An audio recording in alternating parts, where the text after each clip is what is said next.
बिस्मिल्लाहिर्रहमानिर्रहीम। Dear students, अस्सलाम वालेकुम।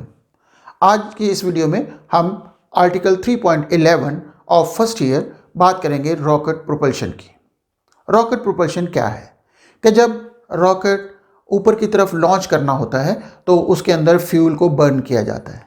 अब वो बर्न फ्यूल बहुत हाई स्पीड के साथ उसके रियर एंड से नीचे की तरफ निकलता है।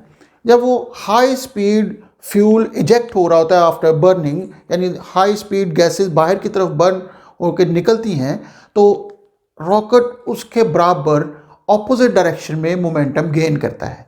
यानी हम कह सकते हैं कि जिस मोमेंटम के साथ फ्यूल बर्न होने के बाद नीचे से निकलता है, उसी के बराबर मोमेंटम रॉकेट गेन करता है, जिसकी वजह से वो ऊपर की तरफ उठता है।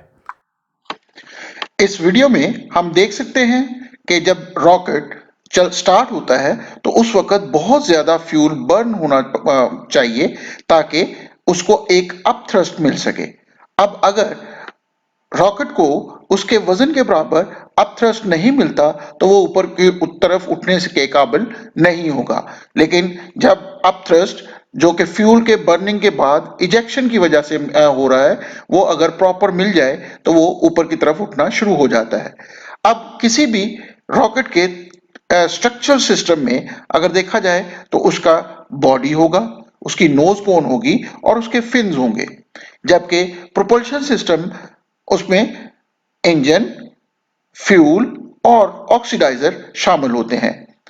पेलोड असल में वो हिस्सा होता है जिसको हमने स्पेस में पहुंचाना होता है, और इसमें स्पेसक्राफ्ट, सैटेलाइट और ह्यूमन हो सकते हैं। जबकि गाइडेंस सिस्टम के अंदर रेडार, कंप्यूटर्स वगैरह शामिल होते हैं जो उसको स्टेबलाइज करने में हेल्प करते हैं। जब चारों सिस्टम को इकट्ठा करते हैं तो हमारे पास रॉकेट को अपनी डेस्टिनेशन तक पहुंचाया जा सकता है। सबसे पहले लॉन्च के दौरान फ्यूल बर्न होता है और high speed gases rear and से नीचे की तरफ निकलती हैं, जिसकी वजह से रॉकेट को एक थ्रस्ट मिलता है। जब यह थ्रस्ट रॉकेट के वजन से बढ़ता है तो वो रॉकेट ऊपर की तरफ उठना शुरू हो जाता है, और इस तरीके से वो फ्यूल बर्निंग तेजी से होने की वजह से उसका वजन भी कम हो रहा होता है, जिसकी वजह से जो हमारे पास रॉकेट का पूरा होल है वो खाली होना शुरू हो जाता है। अब उसके अलावा हम मल्टी स्टेज रॉकेट बनाते हैं ताकि एक रॉकेट का हिस्सा अपना हिस्से का फ्यूल बर्न होने के बाद बड़ा रॉकेट अगले रॉकेट को इग्नाइट करने के बाद छोड़ दे, ताकि टोटल वजन एकदम कम हो सके।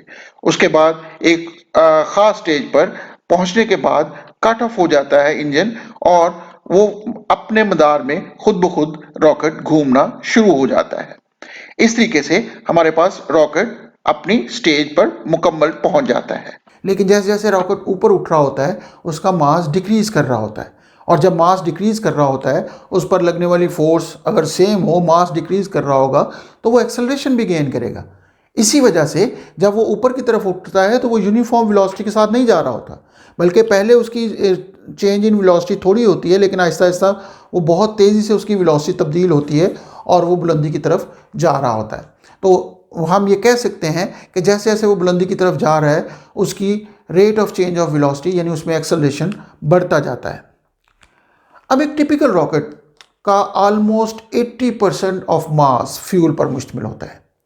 अब रॉकेट जब ऊपर की तरफ उठता है तो उसका मास जब बर्न होता है तो हम कह सकते हैं कि ये एक कैप्सूल की तरह रॉकेट है हमारे पास, जिससे फ्यूल नीचे की तरफ बर्न होके निकलेगा।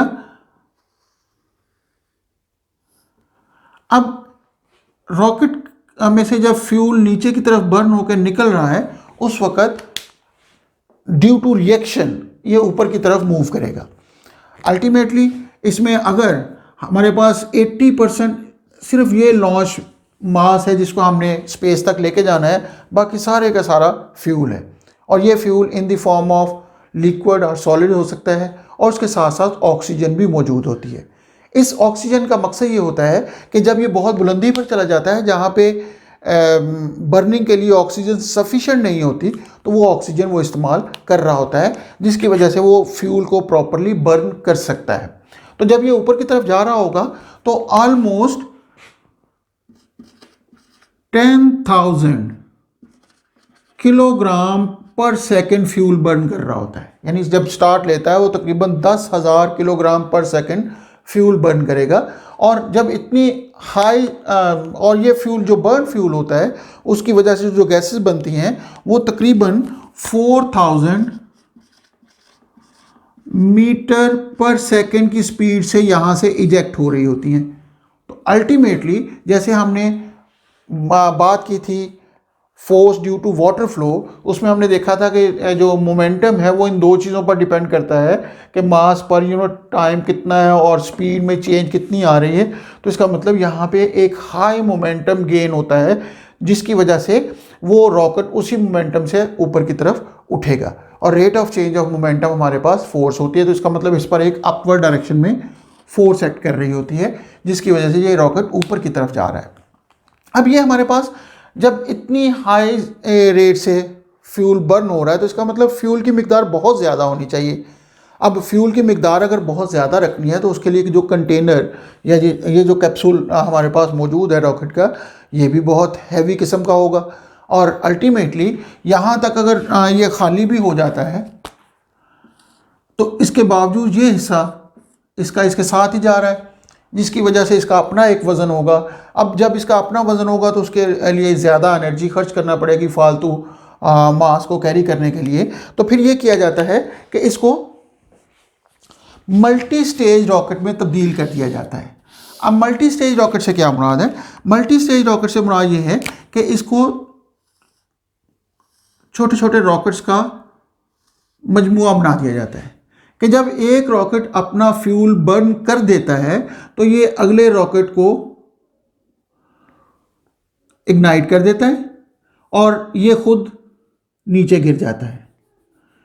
लाजमी तौर पे जब यकदम एक बहुत भारी मास इसको छोड़ेगा तो ये और ज़्यादा मोमेंटम गेन करेगा या और ज़्यादा एक्सेलरेशन गेन करेगा और इस तरीके से ये और ज़्यादा स्पीड के साथ ये मूव करता जाएगा।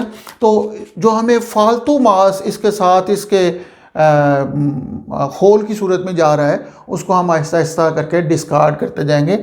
हर रॉकेट अपना काम करेगा और करने के बाद वो उससे उतर जाएगा। इस तरीके से हमारे पास जो टोटल मास होगा विद दिस लॉन्च्ड मास वो कम होता जाएगा, तो उसका एक्सेलरेशन बढ़ता जाएगा। अगर हम सपोज कर लें कि m मास बर्न्ड पर यूनिट टाइम वो अगर m हो और change in velocity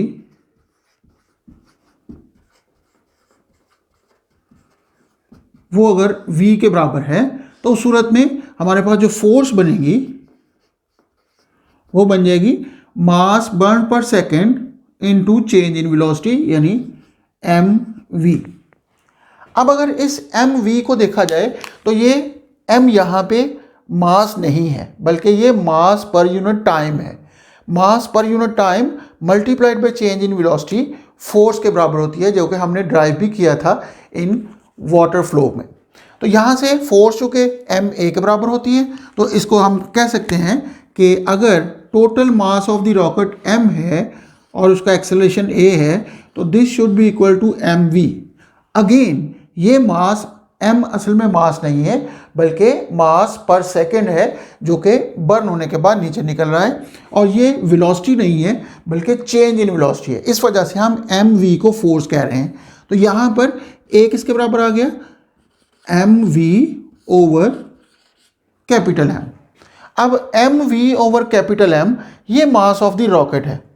ultimately acceleration की वैल्यू बढ़ती जाएगी जैसे जैसे फ्यूल बर्न होता जाएगा तो ये m की वैल्यू कम होती जाएगी, एक्सेलरेशन बढ़ता जाएगा, यानी स्पीड तेज़ से तेज़ तर होती जाएगी। और जब एक रॉकेट अपना फ्यूल ख़त्म करता है तो जब उसका एक होल यकदम छोड़ता है उसको तो ये और ज़्यादा मास कम होता है यकदम, तो यकदम उसको जर्क मिलती है जिसकी वजह से वो और ज़्यादा तेज़ी से ऊपर की तरफ मूव करता है। तो इस तरीके से हमारे पास एक्सेलरेशन इंक्रीज़ करता जाता है जैसे जैसे ये ऊपर की तरफ मूव करेगा। तो ये था हमारे पास रॉकेट प्रोपल्शन क्या है और कैसे होती है। तो दूसरे लफ्ज़ों में यहाँ पे ये एक्शन और रिएक्शन का फिनोमिना ही है, जैसे कि हम और भी बहुत सारे आतिशबाजी वगैरह के सिलसिले में हम एग्जाम्पल के तौर पे लेते हैं। उम्मीद है कि आप लोगों को ये आर्टिकल समझ आ गया होगा। अगर इस बारे में कोई क्वेश्चन हो तो आप कमेंट बॉक्स में जाके पूछ सकते हैं। अगली वीडियो तक के लिए अल्लाह हाफिज।